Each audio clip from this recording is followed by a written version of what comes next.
the day is here for me to finally talk about Dune, the movie anyway. The book, I have not read the book because I don't know how to read. Um, I'm kind of I really am speechless, and it's kind of hard for me to even explain what kind of plot the movie has because there's a lot of politics. Um,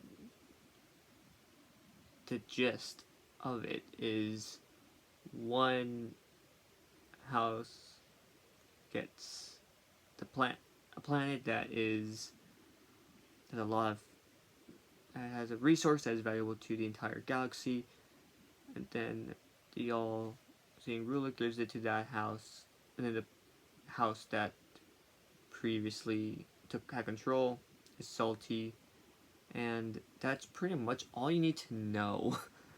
Just it's all politics, and it's great.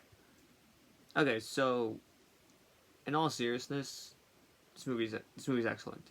It's started by Denis Villeneuve. He directed Blade Runner 2049, which is one of my favorite movies to have come out in the last couple of years, and um, cast has a great cast too. Timothée Chalamet plays our main protagonist Paul. Um, but you also got Rebecca Ferguson playing his mom. Oscar Isaac plays his father, and Jason Momoa plays a character named Duncan Idaho, which is the greatest name ever. Um, so, and Zendaya's in the movie for like 5 minutes, kinda. Not really 5 minutes, but it felt like 5 minutes. So yeah, like I said, it's kind of hard for me to describe the plot, but what I described to you is basically all you need to know going in. It has its politics. I didn't get too lost. I feel like if you never read Dune or never heard of it, I feel like the politics won't um you won't be lost trying to follow it. Um, so you're good on that. For those of you who've never read the original book or seen the movie directed by David Lynch. Um, so going past that, the visuals is the main selling point for me. This movie is a beautiful ass movie. It's shot beautifully. The effects are just fantastic. The action sequences are very well shot and edited together. It's it's definitely one of those movies that you have to watch it on the big screen or just watch it in IMAX. Like I saw it in IMAX, it was so good. Like I was imagining like watching it on a screen that wasn't IMAX, and I feel like I would have lost a bit. So yeah, definitely if you have the option, watch it in IMAX.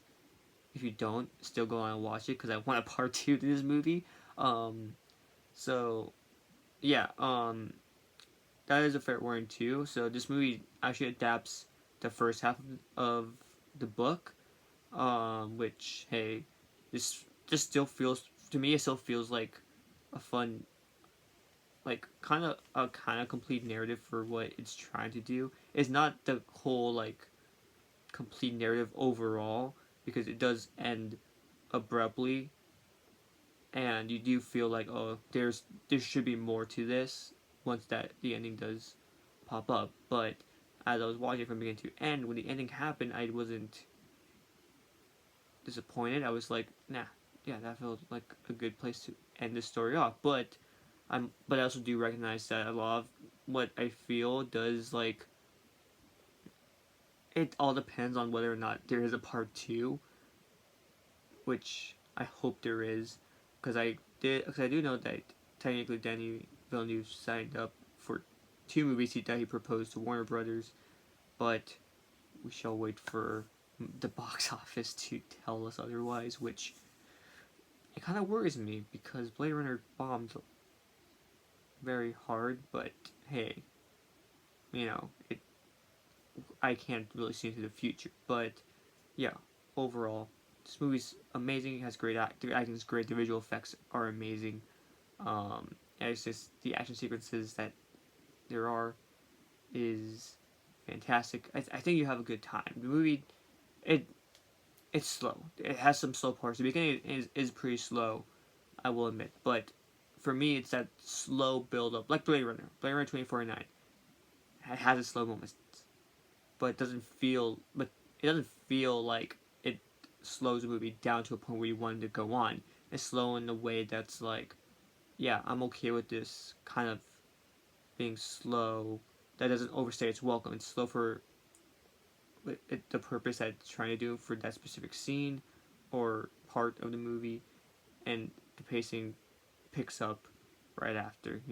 It's kind of a weird way for me to describe it, honestly, but that's what I'm sticking with with that.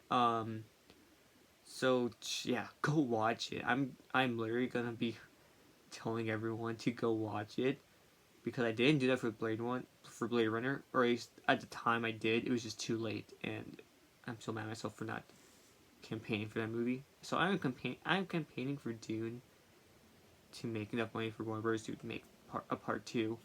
Um, so yeah, go see it. Um, you'll have a great time. Watch it in IMAX if you have the option to. It's a really good movie to watch in IMAX. I can't stress that enough. I can't stress that enough. So yeah, that is it for me. And yeah, I do watch other movies if you want to like watch other videos I've made or not. I think the last video I made was like a year ago, I think. So yeah, if you want to see some more cringe, subscribe to this channel because it is a pretty cringy channel, if I do say so myself. So yeah, see ya.